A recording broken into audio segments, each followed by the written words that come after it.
Je vous invite à prendre place, nous allons débuter notre temps de culte.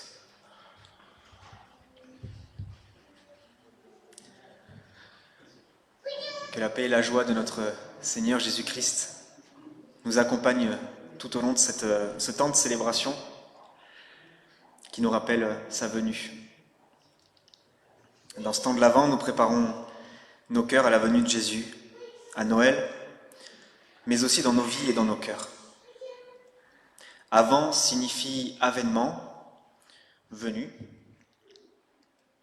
Et en ce premier dimanche de l'Avent, nous rentrons donc dans ce temps de l'attente, la veille.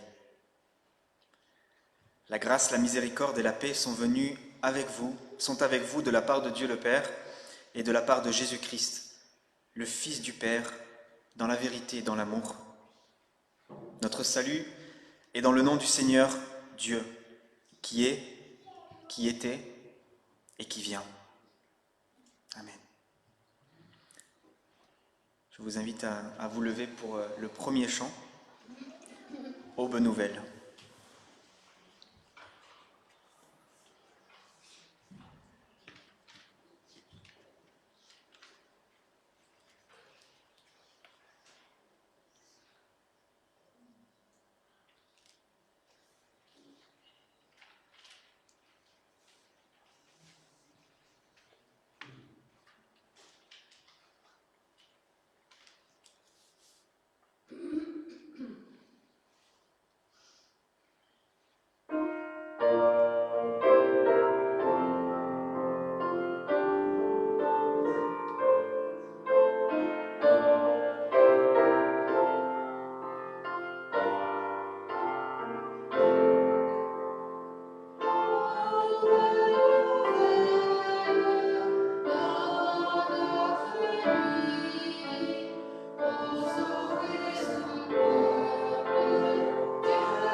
Vous pouvez reprendre place.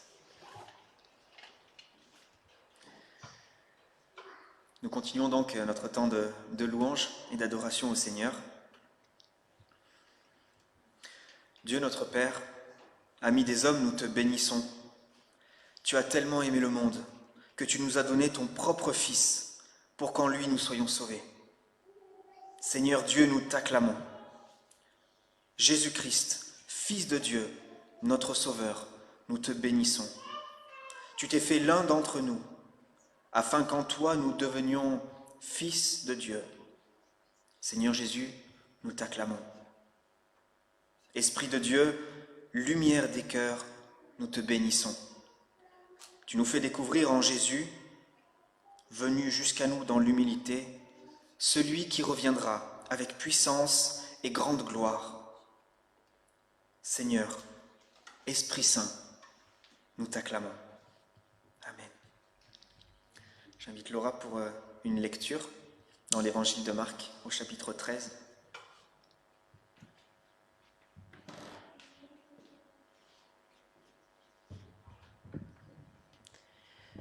Faites bien attention, restez en éveil et priez, car vous ignorez quand ce temps viendra.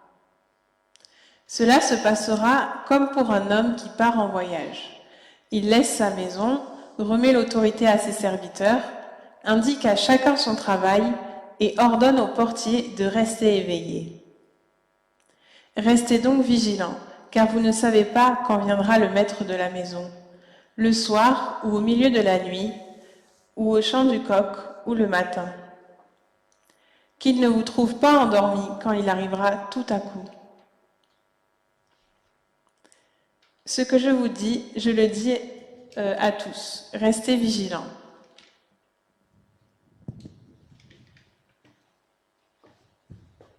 Amen.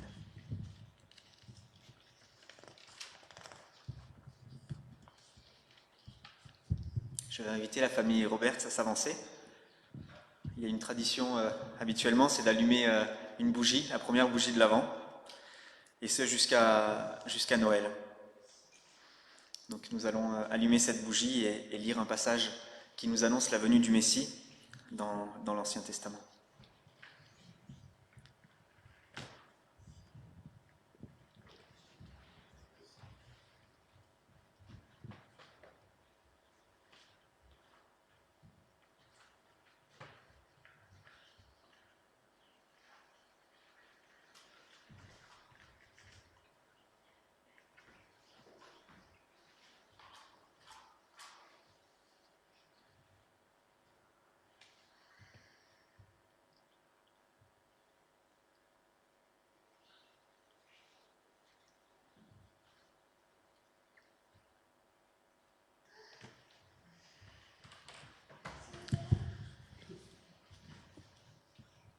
Et on va lire Isaïe chapitre 9, verset 1. Le peuple qui marche dans la nuit voit une grande lumière. Sur ceux qui vivent au pays des ténèbres, une lumière se met à luire. Seigneur, tu fais grandir la nation, tu rends sa joie immense. On se réjouit en ta présence, comme on se réjouit à la moisson, comme on crie de joie en partageant le butin. Ainsi que tu le fis autrefois, quand tu mis le Midianite en déroute, tu brises aujourd'hui le joug de l'oppression qui pèse sur ton peuple, le bar qui écrase ses épaules, le gourdin dont on le frappe. En toute botte ennemie martelant le sol, tout manteau roulé, taché de sang, s'enflamme et deviennent le poids de feu. Car un enfant nous est né, un fils nous est donné. Dieu lui a confié l'autorité. On lui donne ses titres. Conseiller merveilleux, Dieu fort, Père pour toujours, Prince de la paix. Il doit étendre son autorité et assurer une paix sans fin. Il occupera le siège royal de David et régnera sur son empire pour l'affermir et le maintenir en établissement le droit et l'ordre de Dieu, dès à présent et pour toujours. Voilà ce que fera le Seigneur de l'univers, dans son ardent amour.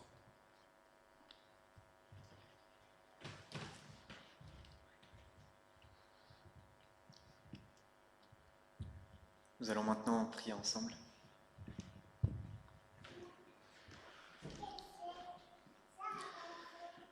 Seigneur Jésus, cette lumière nous rappelle que toi seul, tu es la lumière venue dans les ténèbres, afin de nous montrer la vie, la justice et la paix que toi seul peux apporter, que ni le monde ni les hommes ne peuvent par leurs mains, mais que toi, le Seigneur de paix, le Prince de paix, le merveilleux conseiller, tu nous donnes. Que toute gloire te revienne, Jésus. Amen.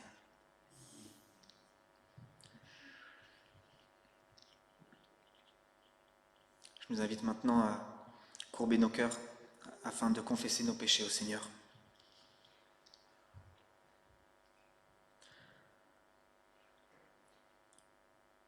En vue de nous préparer à la deuxième venue de Jésus-Christ, écoutons encore d'autres exhortations que le Seigneur nous adresse de la part de Dieu.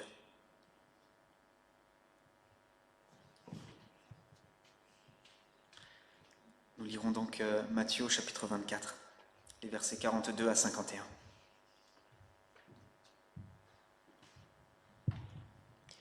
Restez donc vigilants, puisque vous ignorez à quel moment votre Seigneur viendra. Vous le savez bien, si le maître de la maison savait à quelle heure de la nuit le voleur doit venir, il resterait éveillé et ne laisserait pas percer les murs de sa maison. C'est pourquoi, vous aussi, tenez-vous prêts, car le Fils de l'homme viendra à l'heure où vous n'y penserez pas. Quel est donc le serviteur fidèle et prudent que son maître a établi responsable des gens de sa maison pour leur donner la nourriture en temps voulu ? Heureux le serviteur que son maître, à son arrivée, trouvera occupé à son travail. Je vous le dis en vérité, il l'établira responsable de tous ses biens.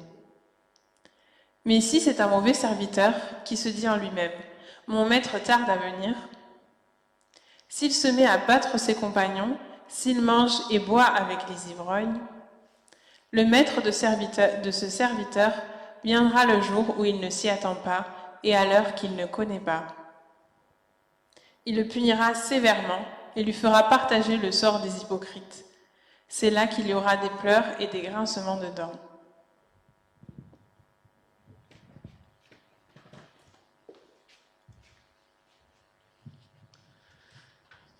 Oui, que le Seigneur puisse nous trouver fidèles dès son retour. Je nous invite à un temps de silence.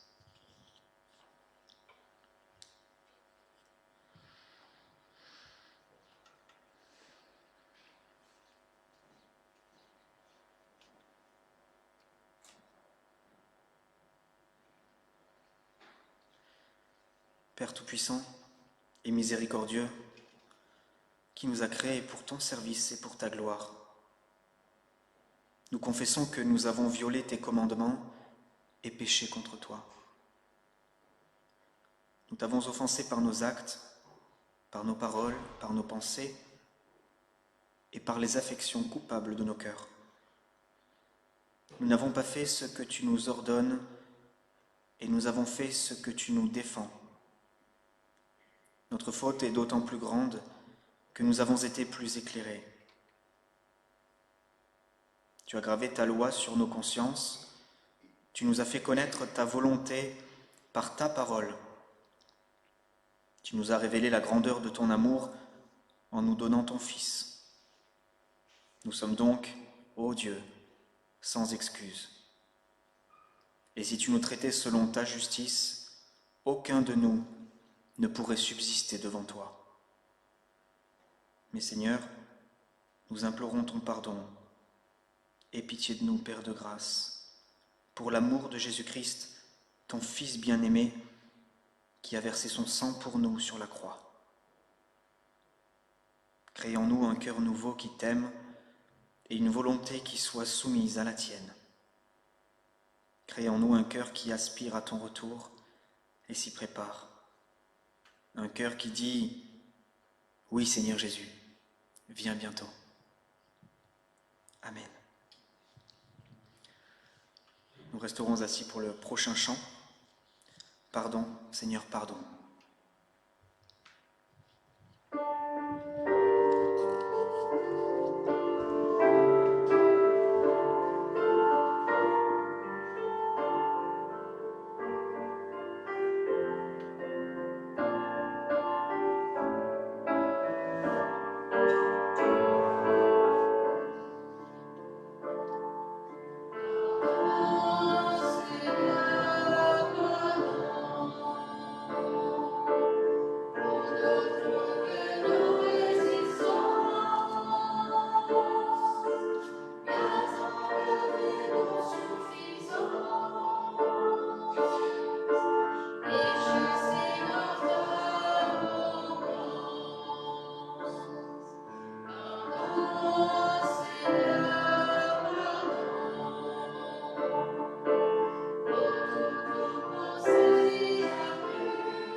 Oui, notre Seigneur fait grâce aux humbles. Il pardonne à celui qui s'humilie devant son Dieu pour ses fautes. Et nous allons rappeler ce pardon que nous accorde notre Seigneur Jésus-Christ. Si nous nous sommes sincèrement repentis, Dieu a pitié de nous. Par les souffrances et par la croix de son Fils, il nous a pardonnés. Christ est l'agneau de Dieu qui ôte le péché du monde. Que tous ceux qui accueillent avec joie le Fils unique de Dieu, venu nous racheter, soient pleinement assurés d'être pardonnés. Amen.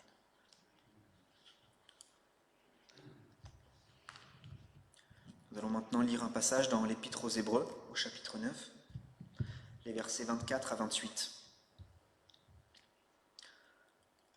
En effet, Christ n'est pas entré dans un sanctuaire fait par la main de l'homme, dans une simple copie du véritable, mais il est entré dans le ciel même afin de se présenter maintenant pour nous devant Dieu. Et ce n'est pas pour s'offrir lui-même plusieurs fois qu'il y est entré, comme le grand prêtre qui entre chaque année dans le sanctuaire pour offrir un autre sang que le sien. Si tel avait été le cas, il aurait dû souffrir plusieurs fois depuis la création du monde. Mais maintenant, à la fin des temps, il s'est révélé une seule fois pour abolir le péché par son sacrifice. Il est réservé aux êtres humains de mourir une seule fois, après quoi vient le jugement. De même, Christ s'est offert une seule fois pour porter les péchés de beaucoup d'hommes. Puis il apparaîtra une seconde fois, sans rapport avec le péché, à ceux qui l'attendent pour leur salut. Amen.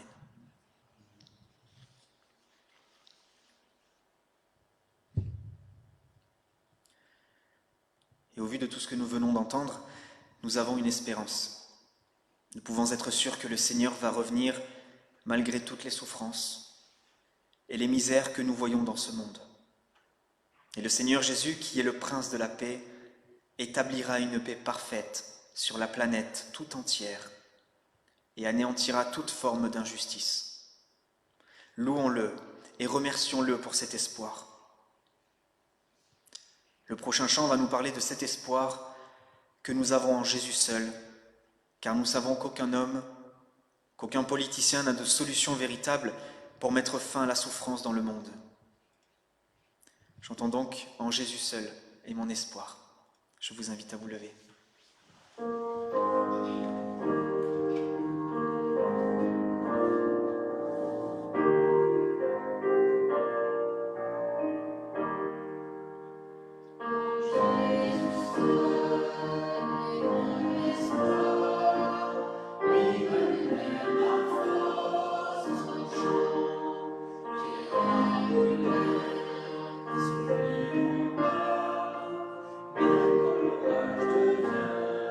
violent.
Nous restons debout pour confesser notre foi avec le credo des apôtres. Et nous disons tous ensemble d'une seule voix: Je crois en Dieu, le Père Tout-Puissant, Créateur du ciel et de la terre. Je crois en Jésus-Christ, son Fils unique, notre Seigneur, qui a été conçu du Saint-Esprit et qui est né de la Vierge Marie. Il a souffert sous Ponce Pilate, il a été crucifié et il est mort. Il a été enseveli et il est descendu aux enfers. Le troisième jour, il est ressuscité des morts et il est monté au ciel, où il siège à la droite de Dieu, le Père Tout-Puissant. Il viendra de là pour juger les vivants et les morts. Je crois en l'Esprit Saint, je crois à la Sainte Église universelle, à la communion des saints et à la rémission des péchés. Je crois à la résurrection de la chair et à la vie éternelle. Amen. Nous restons debout pour le prochain chant qui fait écho à cette confession de foi que nous avons faite publiquement. Donc le chant qui se nomme « J'ai l'assurance de mon salut ».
Dernier chant, un classique que nous connaissons tous, « Je loue ton nom éternel ».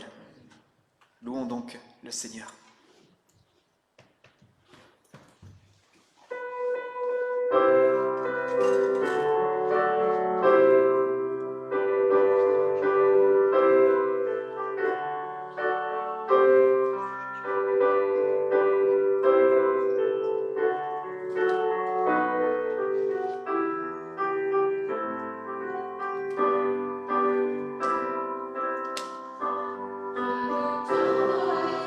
Thank you.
Je vous invite à reprendre place.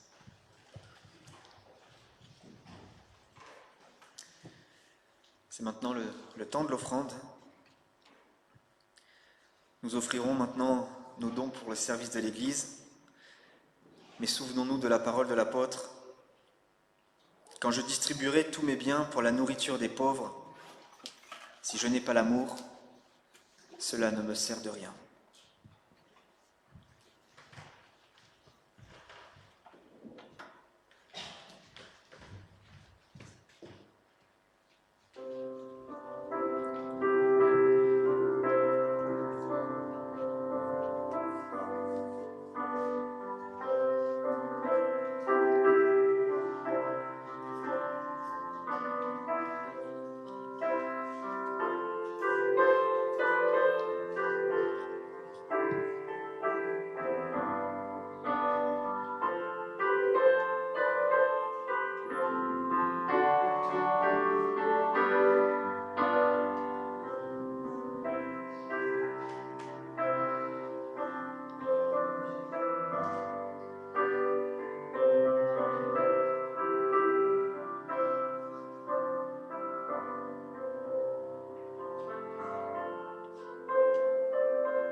Nous allons maintenant rendre grâce au Seigneur pour cette offrande. Seigneur Jésus, merci pour ce que tu as déposé dans les cœurs de chacune des personnes, afin de pouvoir donner à ton Église, de pouvoir participer à l'édification de ton royaume sur terre, à la prédication de ta parole et à l'agrandissement aussi de ton Église, l'Église universelle, l'Église de Jésus-Christ sur terre. Que cette offrande puisse vraiment servir pour ton royaume, pour ta gloire, pour tout ce que tu as prévu dans ta parfaite volonté, Seigneur. Dans le nom de Jésus-Christ. Amen.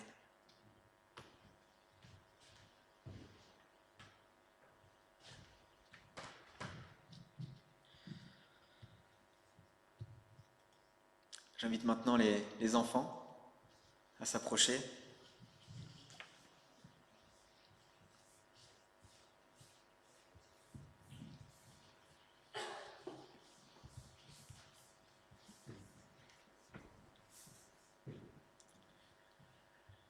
Ils sont un petit peu moins nombreux aujourd'hui, mais ils sont quand même présents pour le Seigneur.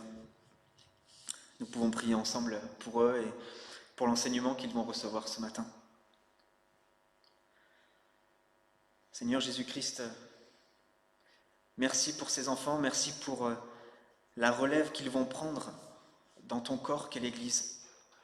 Que tu puisses vraiment disposer leur cœur selon ce que tu as prévu de leur enseigner ce matin, par l'intermédiaire de Catherine, vraiment que ton Saint-Esprit puisse les disposer à l'écoute de ta parole, à recevoir, et nous savons que toi tu feras croître au moment venu tout ce que tu as déposé dans leur cœur. Puisses-tu les bénir maintenant, chaque jour, dans leur famille, et lorsqu'ils sont à l'école ou ailleurs, qu'ils puissent être aussi des bénédictions pour toutes les personnes auprès desquelles ils se trouvent. Que ce soit pour ta gloire, Jésus. Amen.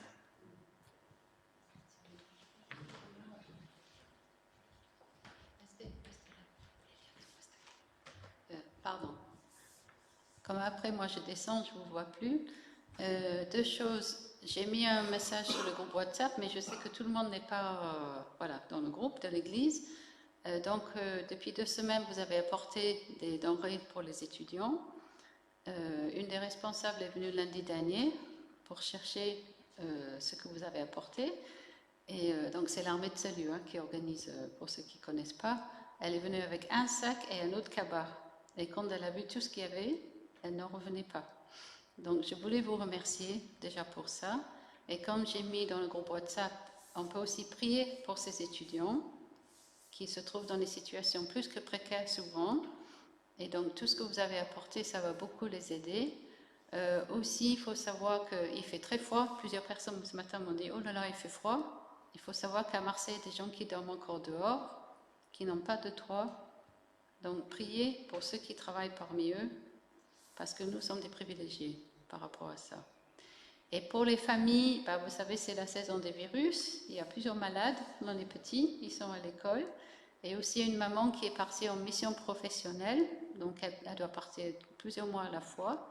Priez pour elle et ses enfants parce qu'ils ne sont pas ensemble. Voilà. Et bonne suite. Et on prie pour le message.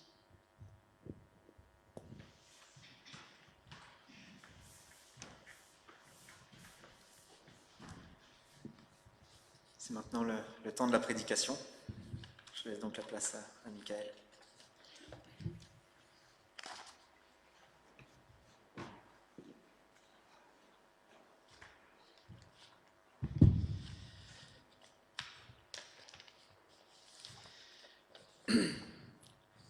Donc le titre de ma prédication aujourd'hui, c'est la promesse d'un sauveur, car comme vous l'avez entendu ce matin, nous sommes actuellement, suivant le calendrier liturgique, au tout début de la période de l'Avent. Alors qu'est-ce que ça veut dire l'Avent? On l'a un petit peu entendu au début de la liturgie. Le mot Avant est emprunté au latin Adventus, qui veut dire arriver. L'Avent, c'est en fait l'arrivée de Jésus-Christ, son avènement, et en particulier sa naissance, que nous fêterons bientôt le 25 décembre à Noël.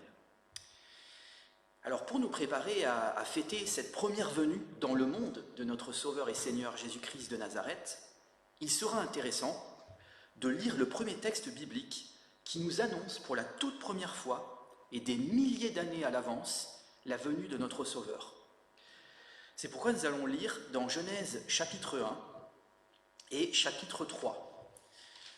Alors chapitre 1, pour donner un petit peu de contexte avant le chapitre 3, donc on va lire dans Genèse chapitre 1, versets 26 à 31.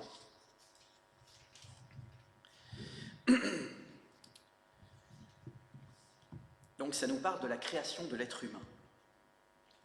Dieu dit, « Faisons l'homme à notre image, à notre ressemblance, qu'il domine sur les poissons de la mer, sur les oiseaux du ciel, sur le bétail, sur toute la terre et sur tous les reptiles qui rampent sur la terre. » Dieu créa l'homme à son image, il le créa à l'image de Dieu, il créa l'homme et la femme. Dieu les bénit et leur dit, « Reproduisez-vous, devenez nombreux, remplissez la terre et soumettez-la. Dominez sur les poissons de la mer, sur les oiseaux du ciel et sur tout animal qui se déplace sur la terre. » Dieu dit aussi, « Je vous donne toute herbe à graines sur toute la surface de la terre, ainsi que tout arbre portant des fruits avec pépins ou noyaux. Ce sera votre nourriture. À tout animal de la terre, à tout oiseau du ciel et à tout ce qui se déplace sur la terre, à ce qui est animé de vie. Je donne toute herbe verte pour nourriture. » Et cela se passa ainsi.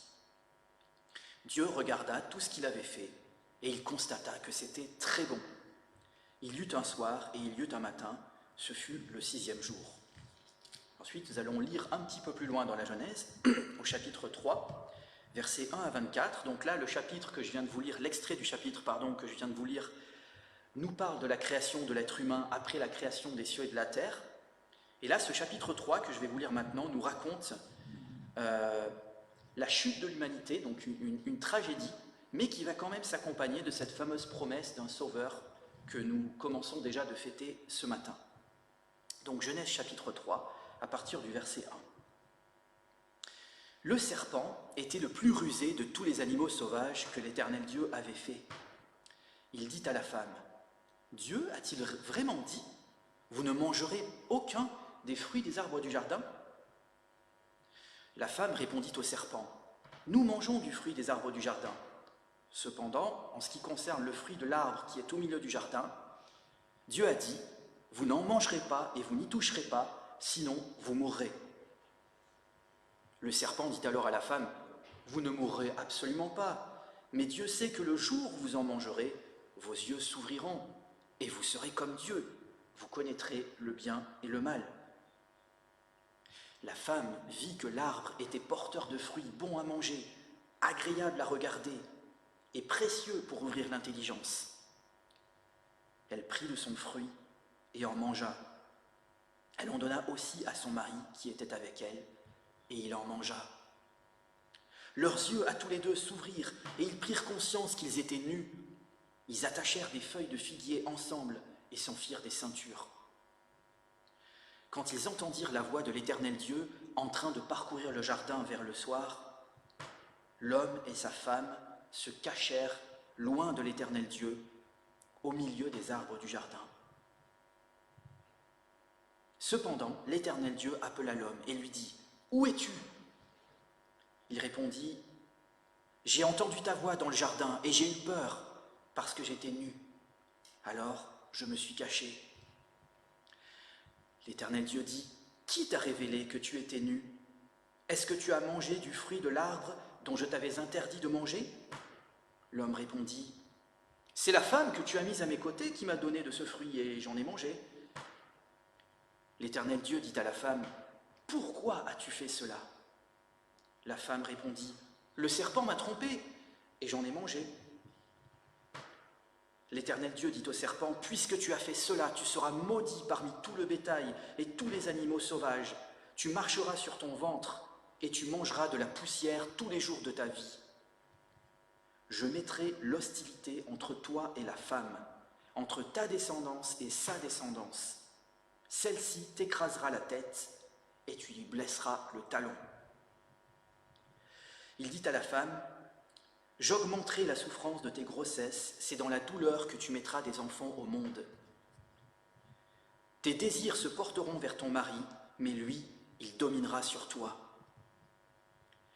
Il dit à l'homme : « Puisque tu as écouté ta femme et mangé du fruit au sujet duquel je t'avais donné cet ordre, tu n'en mangeras pas. Le sol est maudit à cause de toi. C'est avec peine que tu en tireras ta nourriture tous les jours de ta vie. Il te produira des ronces et des chardons, et tu mangeras de l'herbe des champs. C'est à la sueur de ton front que tu mangeras du pain, et ce, jusqu'à ce que tu retournes à la poussière, puisque c'est d'elle que tu as été tiré. Oui, tu es poussière, et tu retourneras à la poussière. » Adam appela sa femme Ève, qui veut dire vie, car elle devait être la mère de tous les vivants. L'Éternel Dieu fit des habits en peau pour Adam et pour sa femme, et il les leur mit. L'Éternel Dieu dit : « Voilà que l'homme est devenu comme l'un de nous pour la connaissance du bien et du mal. Maintenant, empêchons-le de tendre la main, de prendre aussi du fruit de l'arbre de vie, d'en manger et de vivre éternellement. » Ainsi, l'Éternel Dieu le chassa du jardin d'Éden pour qu'il cultive la terre d'où il avait été tiré. Après avoir chassé Adam, il posta à l'est du jardin d'Éden les chérubins qui agitent une épée flamboyante pour garder le chemin de l'arbre de vie. Jusqu'ici la lecture de la parole de Dieu, et je vais donc prier pour remettre ce temps de prédication au Seigneur.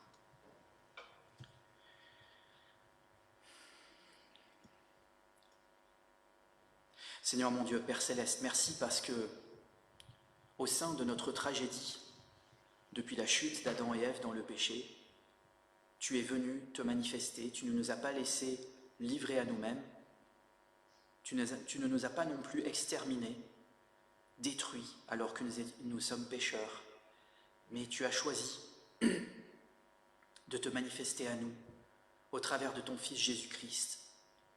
Et tu l'avais déjà promis, il y a de cela des milliers d'années, avant même la venue de Jésus-Christ.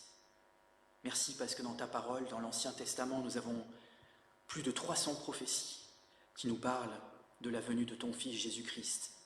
Toutes ces prophéties qui se sont toutes accomplies à la lettre. Et nous savons qu'il en sera de même pour la seconde venue de ton Fils Jésus-Christ, pour son retour, auquel tu nous appelles à nous préparer. Seigneur, merci de disposer les cœurs des uns et des autres ce matin par ton Saint-Esprit. Merci de parler au travers de moi, Seigneur mon Dieu, que tu m'inspires dans ce que je dirai et aussi dans ce que je ne dirai pas. Au nom de ton Fils Jésus-Christ. Amen. Alors notre prédication aura 4 points. Le premier point, nous allons parler du bonheur d'Adam et Ève au paradis, parce que tout avait bien commencé, mine de rien. Le deuxième point, nous parlerons de la chute d'Adam et Ève, du fameux péché originel, qui finalement nous concerne tous, et ce sera l'objet du troisième point, où nous parlerons des conséquences du péché d'Adam et Ève. Et enfin, le quatrième point, la solution de Dieu face à ce péché humain, en particulier la promesse d'un sauveur. Alors donc, entrons d'ores et déjà dans le premier point, le bonheur d'Adam et Ève au paradis. On voit que dans les 2 premiers chapitres de la Genèse, l'homme et la femme vivaient au sein d'un monde paradisiaque, dans lequel tout allait bien, tout était très bon, nous dit le texte. D'ailleurs, vous avez peut-être remarqué, si vous avez lu la Bible en entier, que les 2 premiers chapitres de la Bible et les 2 derniers chapitres de la Bible nous parlent d'un monde parfait, dans lequel il n'y a ni péché, ni souffrance, mais que du bonheur et de la joie. Mais entre Genèse 1 et 2 et Apocalypse 21 et 22, toute la Bible, donc de Genèse 3 jusqu'à Apocalypse 20, va nous parler du péché de l'homme et de la réaction de Dieu face à ce péché.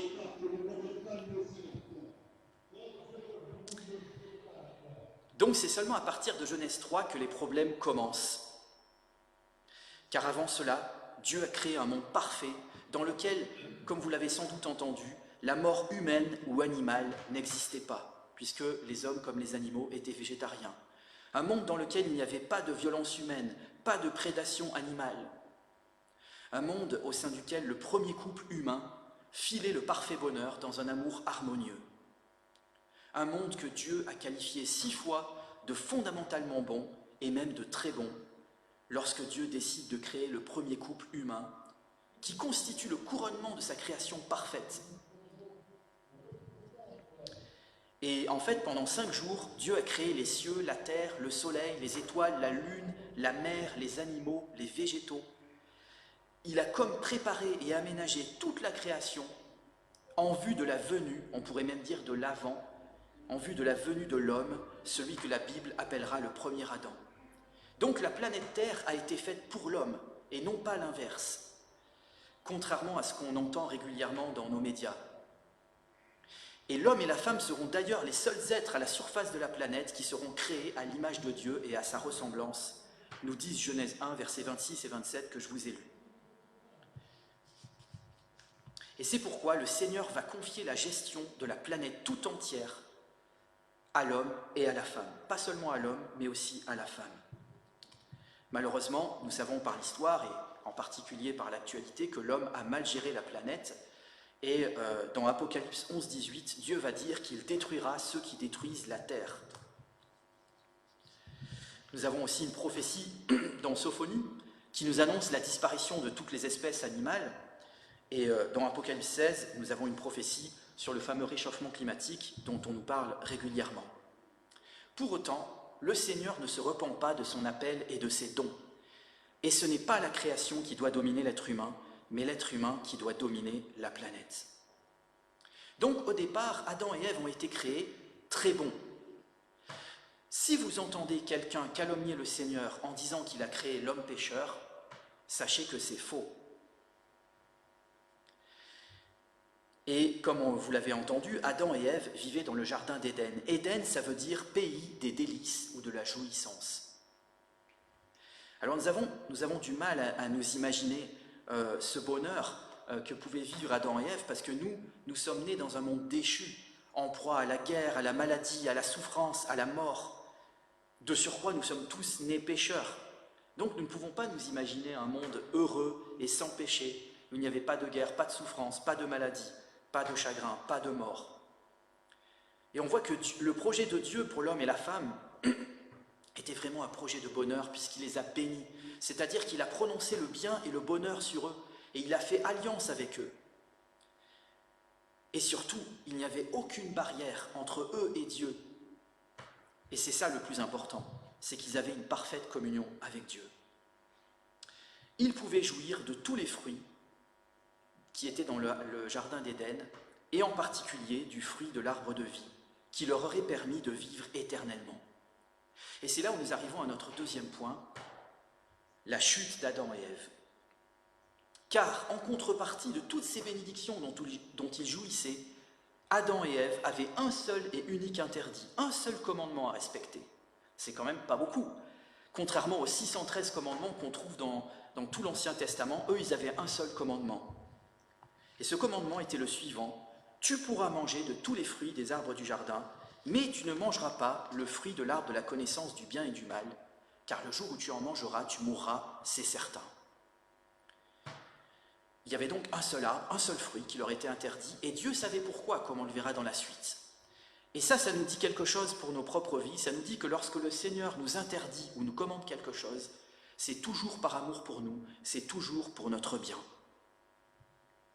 Alors certains, voulant peut-être dédouaner l'humanité de sa responsabilité, pourraient dire « Mais pourquoi le Seigneur a-t-il fait pousser cet arbre de la connaissance du bien et du mal ?» La réponse est que Dieu a voulu laisser à l'homme le choix de lui obéir ou non. Et même Augustin et Calvin reconnaissent que la désobéissance d'Adam et Ève fut un acte libre de leur part. N'oublions pas que Dieu est amour, et l'amour ne contraint personne à l'aimer. Le Seigneur a donc laissé Adam et Ève libres de lui obéir ou non, et par là même de lui faire confiance ou non. Car si nous choisissons d'obéir à Dieu, même si nous ne comprenons pas toujours ce qu'il nous demande, c'est la preuve que nous lui faisons confiance. Donc, par ce commandement, Dieu a proposé à l'humanité naissante un test de foi. Et vous savez que la foi, ce n'est pas seulement la confiance en Dieu, mais c'est aussi la fidélité à Dieu.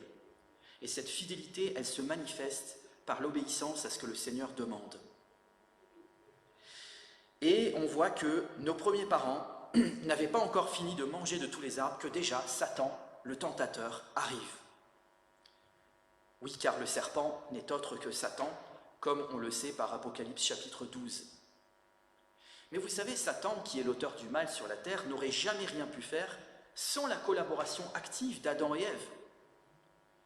Le diable, son rôle, son travail, c'est de nous tenter, mais il ne peut pas nous forcer à pécher.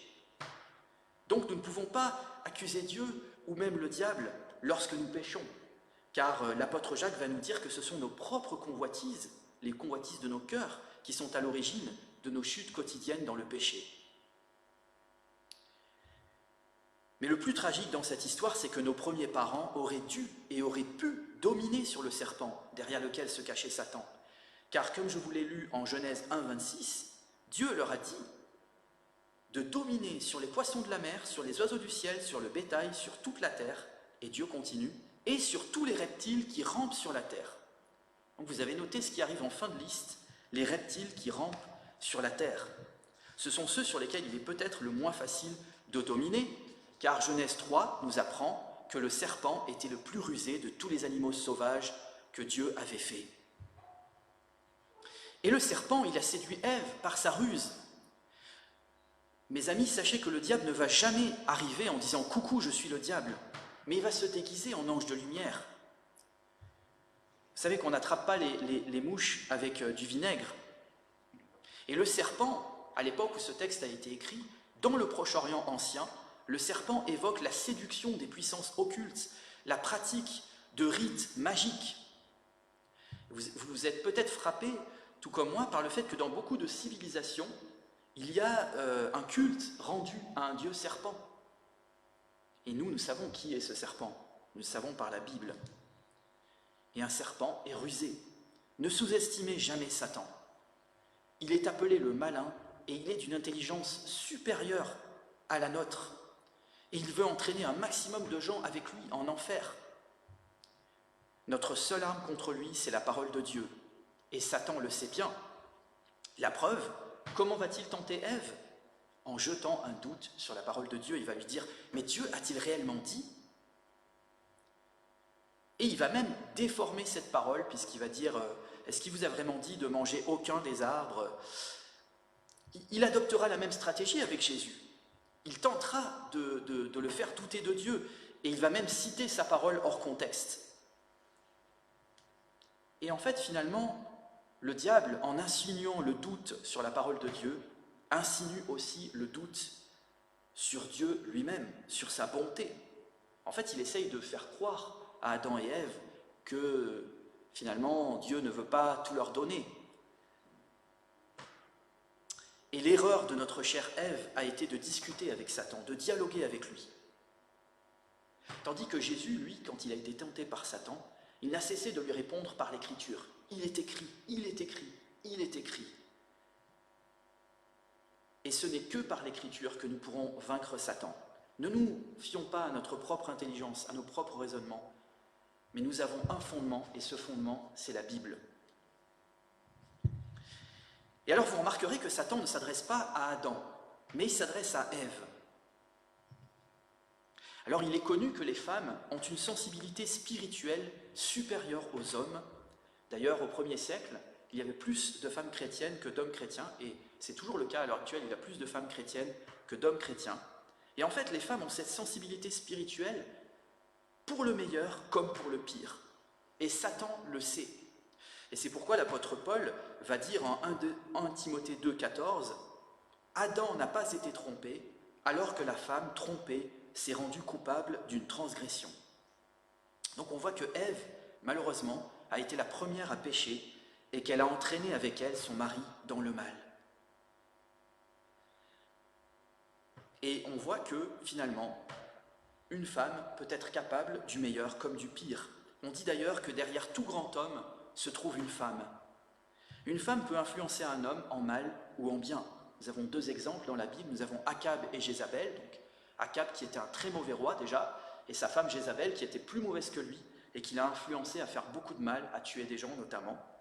Et nous avons à l'inverse l'exemple de David et Abigail, où David voulait faire preuve de violence, et c'est Abigail qui l'a convaincu de ne pas en arriver à cette extrémité. Ayant dit cela, cela ne diminue en rien la responsabilité d'Adam, car il était le chef de sa femme, et c'est à lui directement que Dieu avait parlé et donné son ordre. Malheureusement, le pauvre Adam a préféré sa femme à Dieu plutôt que Dieu à sa femme. C'était le dilemme dans lequel il était. Et vous savez que Jésus a dit « Celui qui aime sa femme plus que moi n'est pas digne de moi, pas digne d'être mon disciple. » Donc chacun s'est laissé séduire. Ève s'est laissée séduire par le serpent et Adam s'est laissé séduire par Ève. Il n'y en a finalement pas eu un pour rattraper l'autre. Et ils ont transgressé finalement l'alliance que Dieu avait contractée avec eux. Comme si cela ne suffisait pas, Adam comme sa femme ont ajouté à leur péché un déni de culpabilité. Ils n'ont fait montre d'aucune repentance. Vous remarquerez que Adam, lui, il rejette directement la faute sur son épouse. Il dit « mais c'est la femme que tu m'as donnée qui m'a fait manger ». Et indirectement, il rejette la faute sur Dieu parce qu'il dit « c'est la femme que tu m'as donnée ». Et Ève, de son côté, elle rejette la faute sur Satan, sur le serpent. Et l'humanité n'a jamais changé depuis nos premiers parents, car c'est bien connu, ce n'est jamais de notre faute, c'est toujours de la faute des autres.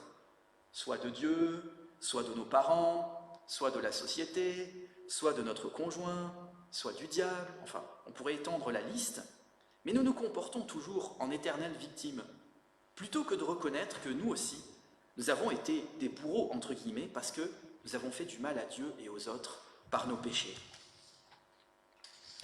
Alors loin de moi de jeter la pierre à nos premiers parents, car j'aurais sans doute fait pire qu'eux à leur place. Plutôt que de se contenter de goûter aux fruits de l'arbre de vie qui aurait été pour eux porteur de vie, ils ont préféré goûter aux fruits de l'arbre de la connaissance qui a été pour eux porteur de mort. Et beaucoup de nos problèmes viennent souvent du fait que nous ne savons pas respecter les limites que le Seigneur nous a assignées. On pourrait prendre plusieurs exemples, on pourrait prendre l'exemple de la sécurité routière, on pourrait prendre l'exemple de la drogue, on pourrait prendre l'exemple de vivre au-dessus de ses moyens. En fait, à chaque fois que nous voulons dépasser nos limites, nous nous trouvons face à des problèmes et à des souffrances, comme c'est arrivé à Adam et Ève. Et comme je l'ai dit, si Dieu nous met des limites, c'est toujours pour notre bien et pour notre bonheur, contrairement à ce que veut faire croire Satan, qui calomnie le Seigneur depuis la nuit des temps. Et c'est là où nous en arrivons à notre 3e point, les conséquences dramatiques du péché d'Adam et Ève. Souvent, les gens disent « Oh, mais si Dieu existait, il n'y aurait pas tant de souffrances dans le monde. » Mais ils oublient que c'est l'être humain qui est responsable en chef de toute la souffrance dans le monde. Dieu n'est pas l'auteur du mal dans le monde. On l'a vu au début de la Genèse. Dieu ne voulait que le bien pour l'être humain. Mais ce sont les démons et les humains qui sont entièrement et pleinement responsables de toutes les souffrances que vous pouvez voir sur notre planète. Et Dieu sait qu'il y en a beaucoup, d'autant plus que nous nous éloignons toujours plus de Dieu, donc nous augmentons nos souffrances. Adam et Ève nous ont entraînés avec eux dans leur chute. C'est le fameux dogme du péché originel qui nous apprend que nous sommes tous pécheurs, non seulement par habitude, mais aussi par nature. Pourquoi ? Parce que nous avons hérité de ce péché d'Adam. Et David va dire « Je suis né dans l'iniquité et ma mère m'a conçu dans le péché ». Et la génétique confirme ce phénomène. Par exemple, un père alcoolique, malheureusement, peut transmettre des séquelles à ses descendants. Donc nos péchés ont des conséquences, non seulement sur nous-mêmes, mais aussi sur les autres. Alors cette doctrine du péché originel peut sembler choquante aux yeux de certaines personnes, a priori soucieuses de justice et d'équité, mais ces personnes oublient que précisément, s'ils avaient été à la place d'Adam et Ève, ils auraient sans doute fait pareil qu'eux, voire même pire. Et parmi toutes les conséquences dramatiques du péché d'Adam et Ève, on voit qu'il y a l'expérience de la culpabilité, de la honte et de la peur. Toutes choses qui n'existaient pas avant leur péché. Et on voit qu'ils se mettent à se cacher devant Dieu, ils fuient Dieu. Et vous voyez, maintenant, nous sommes dans une défiance vis-à-vis de Dieu. Quand il nous arrive un bonheur, on se dit « Ah, c'est de la chance !» Et quand il nous arrive un malheur, « Oh, mais qu'est-ce que j'ai fait au bon Dieu ?» Et bien tout ça, ça vient justement de ce premier péché d'Adam et Ève, c'est-à-dire que nous avons perdu notre confiance en Dieu, parce que nous avons été déconnectés avec le Seigneur. Nous voyons aussi une déconnexion avec la nature, puisqu'à cause d'Adam, la terre va être maudite. Et on a même le livre des Proverbes qui nous apprend que même lorsqu'il y a des tremblements de terre, en définitive, c'est aussi la faute de l'homme, même si bien sûr Dieu est souverain sur chaque souffrance. Et la souffrance des animaux, c'est aussi à cause de nous. La déconnexion de l'harmonie du couple entre Adam et Ève, donc vous voyez que la guerre des sexes ne date pas d'hier, elle remonte déjà au Jardin d'Éden. Et nous voyons aujourd'hui que, en tout cas en Occident, nous vivons dans une société qui essaye au maximum de séparer l'homme et la femme, de monter l'un contre l'autre, l'homme et la femme, avec un projet finalement de détruire le couple hétérosexuel tel que nous l'avons toujours connu. Mais tout ça, on voit que déjà, ça remonte à loin. Et une autre conséquence, c'est que le jugement divin va frapper l'homme et la femme précisément dans la spécificité de leur vocation. L'enfantement pour la femme et le travail de la terre pour l'homme. C'est-à-dire que l'homme devra désormais travailler à la sueur de son front. C'est-à-dire que le travail va devenir pénible, alors qu'avant il n'était pas pénible. Et la femme, quant à elle, devra enfanter dans des conditions très pénibles. On voit que tout ça ne faisait pas partie du projet originel de Dieu. Mais le plus grave, la conséquence la plus grave, c'est celle-ci. C'est qu'il y a une double mort. Parce qu'en hébreu, Dieu leur avait dit, en français on traduit « tu mourras certainement », mais en hébreu c'est « tu mourras, tu mourras ». Il y a deux morts. Il y a la mort spirituelle et la mort physique. Alors la mort spirituelle que vivent Adam et Ève, c'est la déconnexion de la présence de Dieu. Et on voit qu'il y a suffi d'un seul péché, d'un seul et unique péché, pour les séparer de Dieu. Et Adam n'a jamais pu retrouver le paradis perdu, ni Ève, suite à leur péché. Donc parfois, quand on dit « oui, mais moi, je n'ai pas tué, mais j'ai seulement volé ou menti », et on se dit « bon, c'est quand même moins grave », en fait, tout péché, un seul péché déjà, suffit à nous séparer de la présence de Dieu. Et nous avons comme deuxième conséquence la mort physique, puisqu'à l'origine, l'humanité n'avait pas été créée pour mourir, mais les humains étaient faits pour vivre éternellement. Et c'est pourquoi la mort ne nous est pas naturelle, la mort est un scandale. C'est pourquoi nous pleurons lors des enterrements de nos proches, parce qu'au fond de nous, nous savons que la mort ne devrait pas être, parce que Dieu a mis dans le cœur de chaque être humain la pensée de l'éternité. Et donc, malheureusement, Dieu va interdire l'arbre de vie à Adam et Ève, et il va même leur fermer le chemin du paradis terrestre. Et c'est là où nous en arrivons à notre quatrième et dernier point, c'est que le Seigneur, dans son amour, ne va pas en rester là. Car en dépit de ces châtiments face à leurs péchés, et malgré leur absence de repentance, Dieu, qui est la bonté même, va faire preuve d'énormément de grâce envers Adam et Ève. Déjà parce que Dieu aurait pu les anéantir, il aurait pu les détruire, en disant « bon, c'est fini, vous avez péché contre moi, terminé ». Mais non, Dieu n'est pas comme ça. La grâce divine est toujours là, malgré le jugement. Et s'il les avait détruits, eh bien, nous-mêmes, nous ne serions pas venus à l'existence, puisque nous sommes leurs descendants. Donc là, on voit la patience de Dieu, puisque Adam et Ève ne mourront pas sur le coup. Ils ne vont pas mourir sur le coup, juste après avoir péché. Ils vont mourir des siècles plus tard. Parfois, les gens demandent, mais pourquoi Jésus n'est-il toujours pas revenu depuis 2000 ans ? Ben, la réponse, c'est parce que vous êtes là.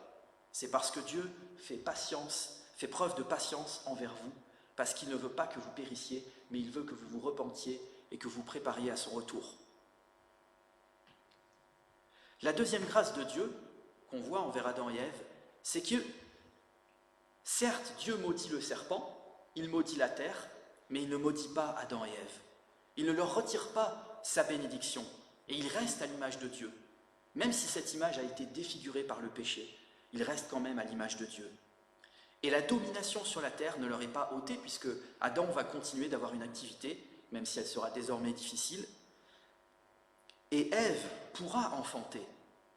D'ailleurs, ce n'est qu'après la chute que Ève est nommée ainsi par Adam, parce que Ève, ça veut dire vie en hébreu. Et vous l'avez entendu, le narrateur de la Genèse explique que c'est parce que Ève est notre mère universelle à tous. Ensuite, si Dieu a interdit l'arbre de vie, en fait, c'est pour le bien de l'humanité, contrairement à ce qu'on pourrait penser. Pourquoi ? Imaginez Adolf Hitler qui vivrait éternellement.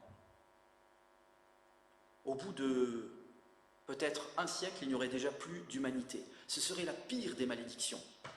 Et aujourd'hui, nous avons un courant politique, mais on pourrait même dire religieux, qui s'appelle le transhumanisme, et qui est vraiment une tentation diabolique, parce que le but du transhumanisme, c'est de s'emparer par la force de ce que Dieu veut nous offrir gratuitement par Jésus-Christ. Le transhumanisme a pour projet de rendre l'homme immortel et de faire un paradis sur la terre, mais sans Dieu. Et on l'a vu avec les régimes fascistes, nazis et communistes qui ont voulu faire un paradis sur la terre, on a vu que ce paradis est devenu un enfer sur terre. Malheureusement, l'histoire nous apprend que l'homme n'apprend jamais rien de l'histoire. Voilà pourquoi Dieu a interdit désormais l'accès à l'arbre de vie et aussi l'accès au paradis. Parce que finalement, un paradis avec des hommes pécheurs serait un paradis corrompu. Mais surtout, la plus grande grâce de Dieu, et c'est le thème de ce matin, c'est la promesse d'un sauveur, des milliers d'années avant que Jésus-Christ n'arrive. À travers ce qu'il dit au serpent, il annonce à l'humanité la venue de ce Rédempteur issu de Ève elle-même, qui était pourtant pécheresse. Il s'agit de ce qu'on appelle le proto-évangile, c'est-à-dire la première annonce de l'évangile. Normalement, l'humanité devait encourir une condamnation éternelle. Mais le Seigneur a créé un chemin là où il n'y avait plus de chemin. Et ce chemin, vous le savez, c'est Jésus-Christ qui a dit « Je suis le chemin, la vérité et la vie. Personne ne vient au Père autrement qu'en passant par moi. » Et quand il nous est parlé de cette descendance, il nous est parlé d'une descendance de Dieu qui va vaincre la descendance du serpent. En fait, cette descendance en hébreu, c'est un pronom masculin. Et nous savons que cette descendance, en fait, c'est un descendant en particulier qui n'est autre que Jésus-Christ, qui est appelé par la Bible le second Adam. Nous savons qu'il a écrasé la tête du serpent, c'est-à-dire qu'à la croix, il a vaincu le diable, et il a vaincu toutes les principautés, toutes les dominations démoniaques. Et quand le Seigneur dit au serpent qu'il mangera la poussière tous les jours de sa vie, nous avons là une annonce de sa défaite, c'est-à-dire que depuis 2000 ans, Satan a déjà perdu la guerre, même s'il livre sa dernière bataille. Et je crois qu'il y a sans doute 2 livres que Satan déteste particulièrement, c'est la Genèse et l'Apocalypse. Pourquoi ? Parce que l'un comme l'autre annonce spécifiquement sa défaite. Et comme par hasard, ce sont les 2 livres de la Bible les plus attaqués par les chrétiens libéraux. Mais quand même, cette victoire de notre Sauveur sur Satan ne s'est pas faite sans souffrance, puisque Dieu continue en disant au serpent « Toi, tu lui blesseras le talon ». Jésus-Christ a connu la piqûre mortelle du serpent. Sa victoire s'est faite au prix de grandes souffrances, telles qu'aucun homme sur terre n'en a jamais connues. Et vous savez que Jésus a connu l'abandon, la trahison, la crucifixion, les crachats, les coups, et surtout la séparation d'avec Dieu lorsqu'il a dit « Mon Dieu, pourquoi m'as-tu abandonné ?» Et déjà, avant même la venue de Jésus, Dieu va matérialiser sa promesse en recouvrant Adam et Ève d'un habit de peau, et il va tuer ainsi le premier animal. Alors nous voyons que là, c'est la première fois qu'il y a la mort dans la Bible, et cette mort, c'est la mort d'un animal innocent pour des coupables. C'est en fait une préfiguration de la mort de son propre fils qu'il devra aussi tuer, car vous savez que Jésus est l'agneau de Dieu sans péché qui enlèvera le péché du monde. Donc ce vêtement de peau que Dieu donne à Adam et Ève symbolise le vêtement de justice que Jésus-Christ nous donne lorsque nous mettons notre foi en lui. On voit donc qu'il faut qu'il y ait un innocent qui paye pour les coupables. Il faut qu'il y ait une mort, celle de Christ, pour que notre nudité, comme la nudité d'Adam et Ève, soit entièrement recouverte. Et nous avons même un verset dans la Bible qui nous dit que sans effusion de sang, il n'y a pas de pardon. Il fallait donc que notre Seigneur passe par la mort pour nous racheter. Alors dans notre texte, et ce sera le mot de la fin, il nous est parlé de 2 descendances, celle de Dieu et celle du serpent. Et la question pour nous ce matin, c'est à quelle descendance voulons-nous appartenir ? Nous pouvons choisir de rompre avec cette malédiction qui nous unit à Adam. Parce que le Seigneur, qui est un juste juge, ne va pas nous tenir rigueur du péché originel en tant que tel. Puisque dans sa parole, il dit que l'on ne fera pas mourir les enfants pour les pères, mais que l'on fera mourir chacun pour son péché. Donc ce matin, le Seigneur nous invite, chacun d'entre nous, que nous le connaissions ou non, à venir à lui ou à revenir à lui. De même qu'il est allé rechercher Adam et Ève en dépit de leur péché, il part aussi à notre recherche. Et plutôt que de nous cacher loin de lui comme Adam et Ève, venons à lui tels que nous sommes et confessons-lui nos péchés en toute transparence, sans nous trouver d'excuses. Ne faisons pas la même erreur qu'Adam et Ève qui essayent de rejeter la faute sur l'autre, mais reconnaissons en toute sincérité notre faute devant Dieu. Et lorsque le Seigneur demande à Adam « Où es-tu ?», évidemment que le Seigneur, qui est omniscient, savait parfaitement où était Adam d'un point de vue géographique. Mais c'est d'un point de vue spirituel qu'il parlait. Où es-tu ? C'est-à-dire, es-tu toujours dans ma présence ou loin de ma présence ? Et voilà ce que le Seigneur dit à chacun ce matin. Si tu as fui loin de ma présence, reviens à moi et je te remettrai debout. Comme j'ai revêtu Adam et Ève d'un habit de peau pour couvrir leur nudité, je te revêtirai du vêtement de justice offert par mon Fils Jésus-Christ pour expier tes péchés. Et si quelqu'un ce matin a peur de la mort, une peur qui est bien légitime, surtout si nous ne nous sommes pas préparés à rencontrer notre Dieu, voilà ce que Jésus-Christ répond à cette personne. Celui qui croit en moi a la vie éternelle. Quiconque vit et croit en moi ne mourra jamais, même s'il meurt. Et le livre de l'Apocalypse nous apprend que nous mangerons de cet arbre de vie dont Adam et Ève ont fini par être privés. À l'heure actuelle, c'est Jésus-Christ qui est notre arbre de vie dont nous pouvons nous nourrir et qui peut nous désaltérer. Et nous pouvons ainsi nous préparer à la Sainte Seine et remercier le Seigneur pour sa première venue, mais aussi pour sa seconde venue. Amen.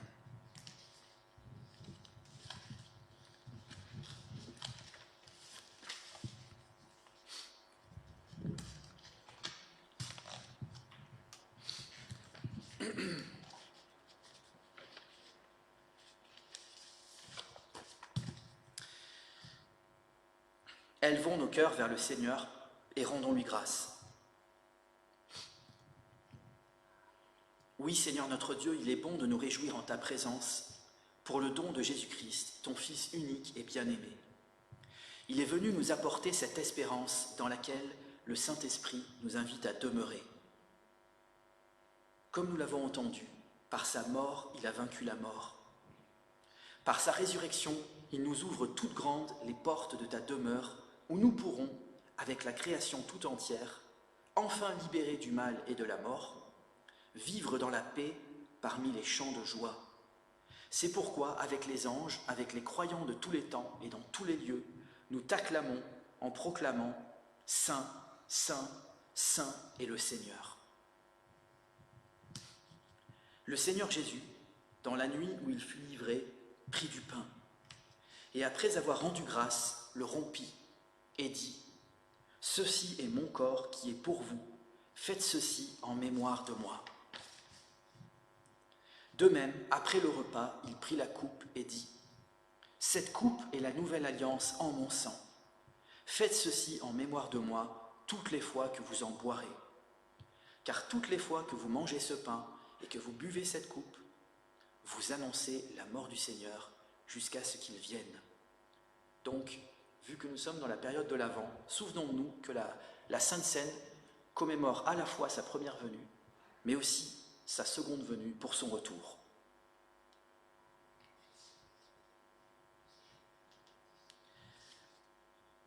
Je vais maintenant prier par rapport à la Sainte Seine.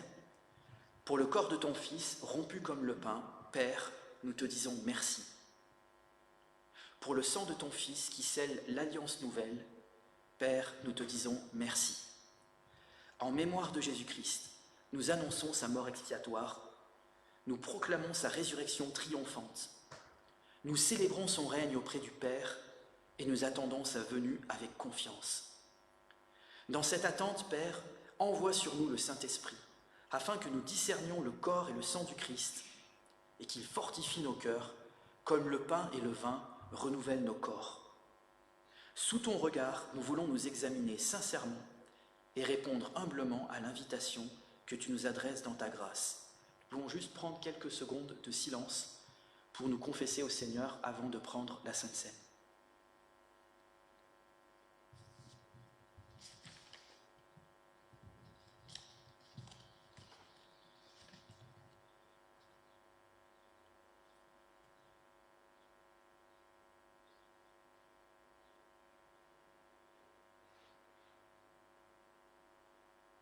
Que personne ce matin ne se prive de la grâce de Dieu si cette personne s'est repentie de ses péchés, si elle a accepté Jésus-Christ comme son sauveur personnel et son Seigneur.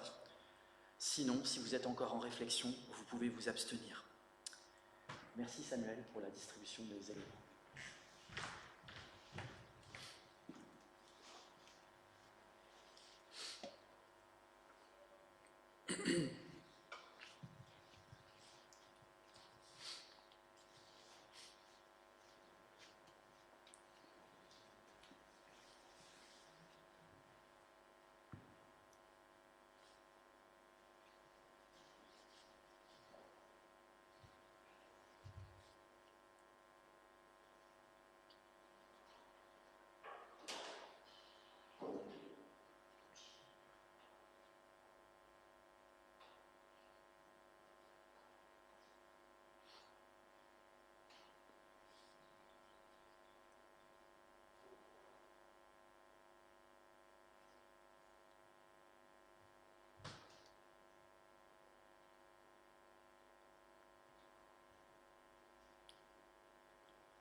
Le pain que nous rompons ce matin est la communion au corps de notre Seigneur Jésus-Christ qui est pour nous. Nous pouvons donc prendre ce pain ensemble.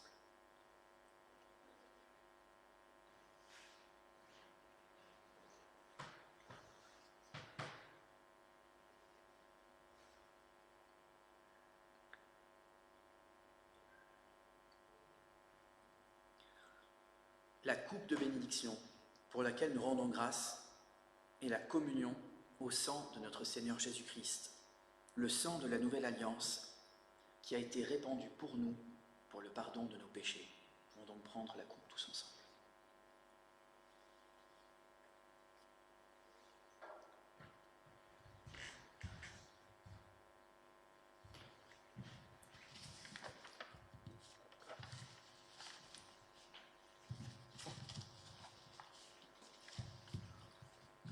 Pour la force et le réconfort que tu nous as donnés par le corps et le sang du Christ, Seigneur, nous te louons. Pour la joie de ce repas pris en communion avec le ressuscité, Seigneur, nous te bénissons. Pour l'unité en un même corps de tous ceux qui participent au même pain et à la même coupe, Seigneur, nous te rendons grâce. Pour ce signe de ton royaume qui vient en cette période de l'Avent, Seigneur, nous t'exaltons. Amen.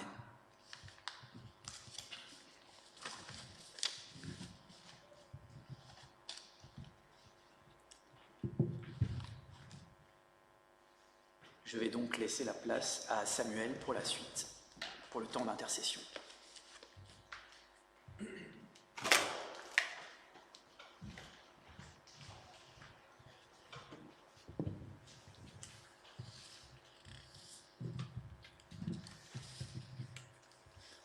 Nous allons avoir notre temps d'intercession, temps de prière pour l'Église, pour tout ce qui peut se passer dans le monde, par rapport aux guerres, par rapport à la maladie, par rapport aussi à des sujets personnels, si vous en avez, la famille, des amis, du deuil, de la maladie, voilà.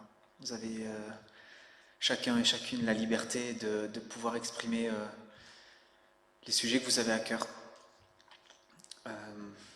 oralement ou dans vos cœurs, selon vos préférences. Donc je pense à notre Église, qu'elle puisse vraiment vivre ce temps de l'Avent uni, vraiment dans un temps de communion fort, que nous puissions passer des temps remplis d'amour fraternel les uns avec les autres.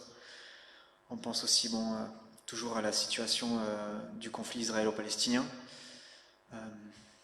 avec voilà, tout ce que ça peut engendrer aussi au niveau mondial, avec les États-Unis, la Russie, avec tous les pays qui peuvent se greffer et se positionner vis-à-vis de ce conflit. Nous pouvons penser aux chrétiens persécutés également, qui doivent subir ces guerres, qui doivent aussi, comme les martyrs, comme tous les chrétiens qui ont pu dans les siècles passés être persécutés ou mourir à cause de leur foi en Jésus-Christ.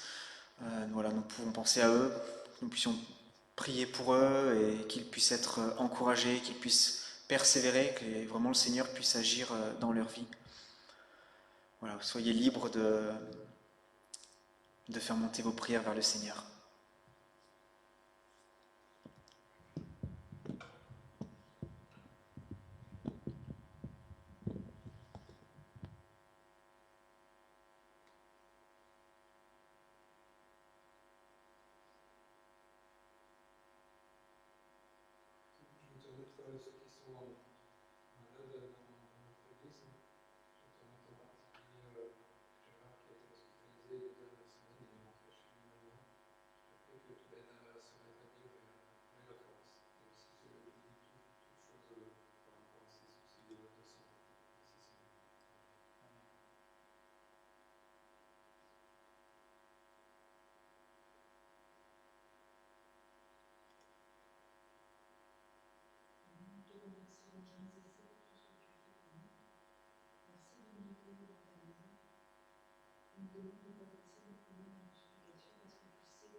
aussi nombreux dans ces temps. Nous pensons à tous ceux qui souffrent en général de persécution, mais aussi suite à ces guerres, suite à ces luttes entre les hommes, ces luttes contre les États, que ce soit pour la religion ou toute autre raison. Seigneur, nous voulons te les apporter. Au pied de la croix, nous les déposons, Seigneur, parce que nous sommes impuissants à raisonner les hommes, impuissants à trouver des solutions. Toi seul peux les apporter. Nous avons confiance en toi, Seigneur. Et nous savons qu'en temps et en heure, tu agiras si c'est à volonté. Et que malgré tout, nous devons traverser les épreuves, Seigneur. C'est ce que tu nous dis. C'est ta parole, Seigneur, et cette relation que nous avons avec toi qui nous donne la paix et qui nous apaise. Guérir nos souffrances et nos peines, Seigneur. Je veux te remercier pour l'opération de ma soeur qui s'est déplacée. Je veux t'apporter Gérard, nos deux Gérard d'ailleurs, qui sont malades. Seigneur, je pense à Alain aussi, qui est en maison de retraite, et qui ne comprend pas toujours pourquoi il est là où il est. Seigneur. Et tu sais que la Guinée, parfois, apporte des comportements, des déficiences que nous n'arrivons pas toujours comprendre ce que nous avons. Mais Seigneur, tous ces problèmes, je les dépose au pied de la croix, parce que je suis impuissante comme tous les frères et sœurs, pour trouver des solutions et apporter des réponses. Béni sois-tu, Seigneur, pour tout ce que tu es et tout ce que tu fais. Amen.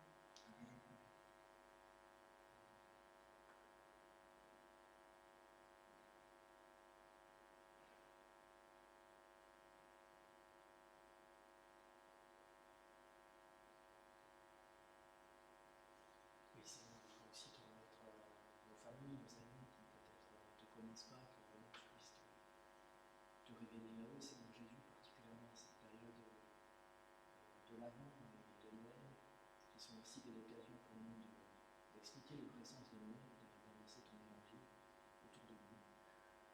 Merci de nous utiliser aussi, Seigneur Jésus, pour parler de toi, pour parler de ton évangile, de ton amour, pour cette humanité que tu as tant aimée, que tu as donné ton Fils pour elle. Merci Seigneur de garder et de protéger cette Église aussi, Seigneur mon Dieu, et de renouveler les forces de tous ces responsables. Et je te remets aussi les deux Gérard, Seigneur, que tu leur donnes en aide et qu'ils puissent se relever, Seigneur. Au nom de Jésus, Amen.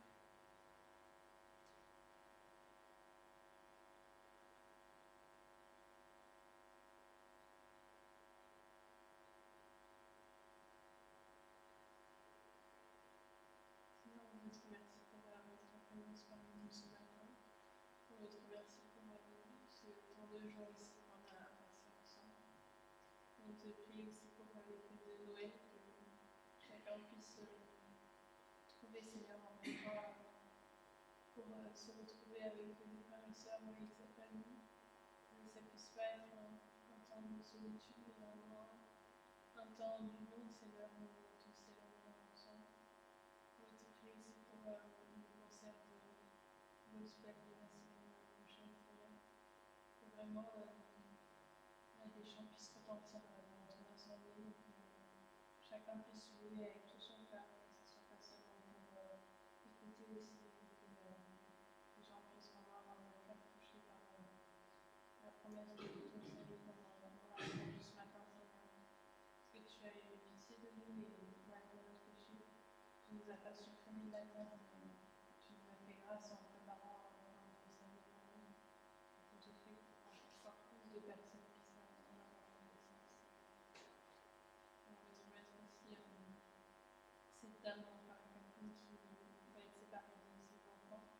On te prie pour que tu puisses l'aider dans son travail, Seigneur, qu'elle puisse toujours être proche de toi et que tu puisses la rapprocher plus de ses enfants, Seigneur.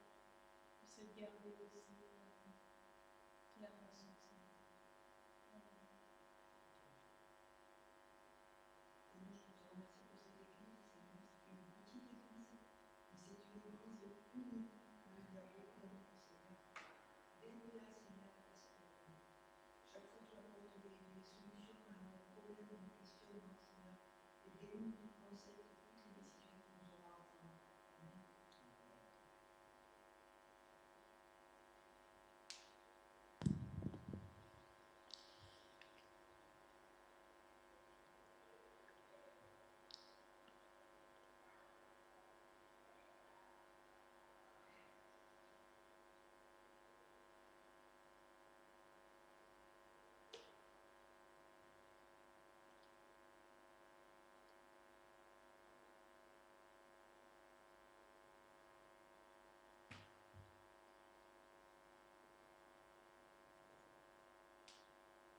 Seigneur Jésus, tu as entendu tous les sujets qui ont été évoqués, que ce soit la santé de nos proches, que ce soit l'unité dans notre Église, la préparation à cette période de Noël.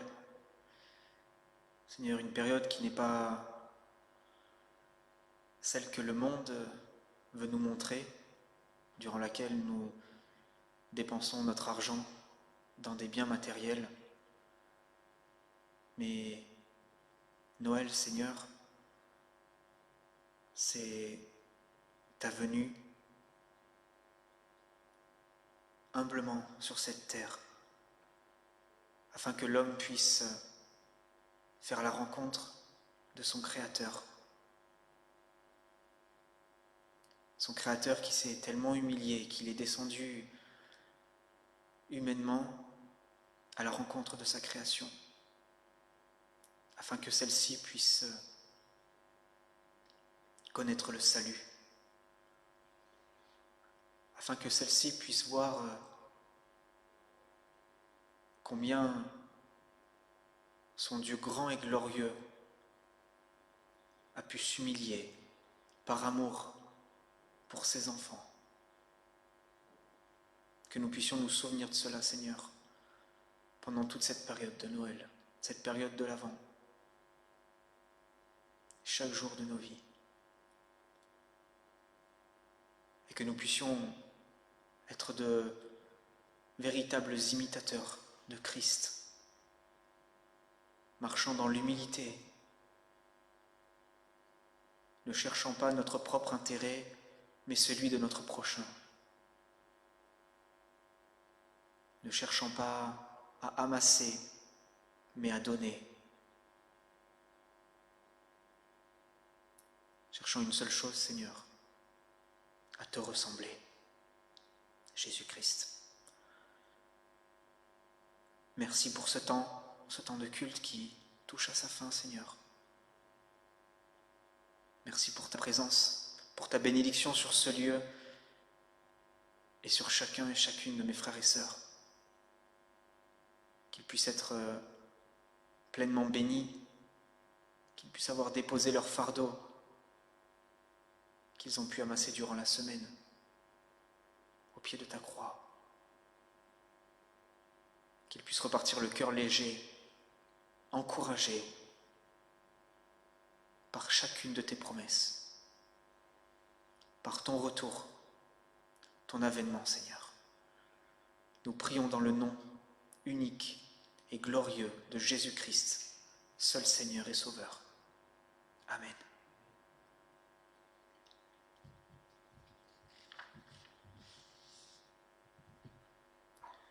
Avant la parole de bénédiction, avant de nous séparer, nous allons recevoir une parole d'exhortation. N'attristez pas le Saint-Esprit de Dieu. L'Esprit est en effet la marque de Dieu appliquée sur vous. Il est la garantie que le jour viendra où Dieu vous délivrera complètement du mal. Amen. Je vous invite à vous lever pour recevoir la prière de bénédiction. Que notre Seigneur et Sauveur Jésus-Christ puisse vous bénir, vous accompagner tout au long de cette semaine, chaque minute et chaque heure de vos vies, vous accorder la paix par son Saint-Esprit et que sa parole puisse être gravée sur chacun de vos cœurs, soulager chacun de vos doutes et que vous soyez pleinement remplis de l'amour de Dieu. Amen. Bon dimanche. Il y a juste quelques annonces avant que nous nous séparions. Alors, quelques annonces. Donc, hier, on avait la formation Focana dont on avait parlé la semaine dernière. C'était sur l'interdépendance entre les chrétiens et le fait qu'en tant que chrétiens, nous sommes faits pour vivre dans la communauté et apprendre la vie chrétienne et à grandir ensemble en apprenant à s'encourager entre nous, en se pardonnant mutuellement. Et Donc ça s'appelait chrétiens et interdépendance, mais on aurait pu appeler ça les uns les autres, comme le titre aurait pu être les uns les autres, parce que dans la Bible il y a plein d'impératifs, aimez-vous les uns les autres, exhortez-vous les uns les autres, pardonnez-vous les uns les autres. Donc j'ai fait suivre par email le lien vers la formation. Donc vous pouvez réécouter la formation, également un lien vers des messages d'un pasteur qui était invité de la formation, un pasteur d'une église à Mulhouse qui a fait toute une série sur ce thème, aimez-vous les uns les autres, exhortez-vous les uns les autres. Donc j'espère que ça pourra nous être utile à tous. Donc à ne pas oublier, donc dimanche on a prié pour ça, le concert gospel qui a lieu samedi prochain à la chapelle, samedi prochain à 20h30. Je ne sais pas si Anne-Marie, tu veux dire quelque chose de plus? Est-ce qu'il y a besoin d'aide ou est-ce que tout est organisé? Je ne sais pas. Non, tout est organisé, ça va. Voilà. Ok. Donc samedi prochain à 20h30 à la chapelle, donc concert de notre chorale gospel. Le lendemain, donc le dimanche 10 décembre, il y a également l'église internationale de Marseille qui fait les chants de Noël, enfin Christmas carols, donc les chants de Noël en anglais. Et ça se passe à l'église, moi elle s'appelle l'église, c'est l'église catholique sur le Prado 1, le Sacré-Cœur, voilà. Donc ça se passe dimanche après-midi à 15h15. Facile à retenir, 1515. Ne pas oublier non plus le culte de Noël. On aura le culte de Noël le 17 décembre. Il y aura également la chorale qui viendra chanter des chants de Noël pendant le culte. Et ça sera suivi d'un repas fraternel. Alors comme d'habitude, chacun ramène de la nourriture pour partager tous ensemble un moment de communion fraternelle, de fraternité. Il reste encore des calendriers à vendre de la librairie chrétienne. Donc voilà, si vous désirez en acheter, donc c'est au fond là-bas. Et voilà, je crois que je sais pas. Et donc je vais laisser des affiches et des tracts pour le concert si vous voulez afficher dans votre quartier ou distribuer des tracts. Voilà. Bon dimanche à tous.